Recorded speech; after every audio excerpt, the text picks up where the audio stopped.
सड़क बंद होने के कारण आक्रोशित ग्रामवासियों ने विरोध कर तोड़ा दीवार।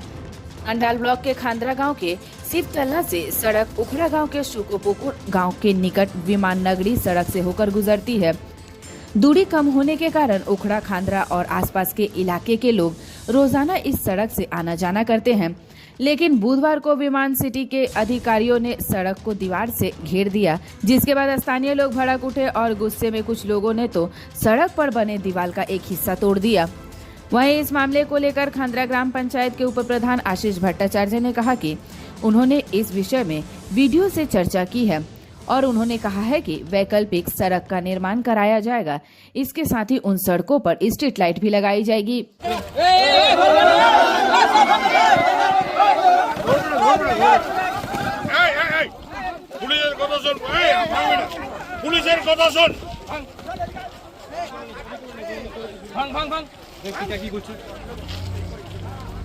রাস্তা নাই এখানে যাগুন চাই নাকি এখানে ধরে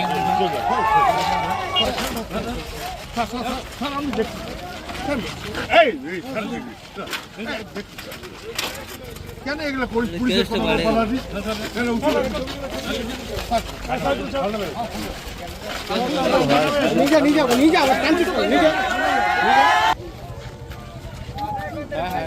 বললাম আমাদের বাপ কাকাদের আমলের রাস্তা, ঠিক আছে। ইদানিং আপনার দেখছি এয়ারপোর্ট ব্লক করছে, এয়ারপোর্ট ব্লক করার সাথে সাথে আমরা কাল খবর পাই যে আমাদের যে মেন রাস্তা এটা আপনার উখড়া দুর্গাপুর আমাদের মানে যান চলাচল দীর্ঘদিনের যান চলাচল, সেইটা এয়ারপোর্ট কী করলো, এয়ারপোর্ট নিজেদের মতো করে দখল করছে। আর আমাদেরকে যে বিকল্প রাস্তা দিয়েছে, আগামী দিনে আমরা বর্ষায় আপনারা হয়তো দেখেছেন যে এই রাস্তা চলাচলের অযোগ্য, ঠিক আছে।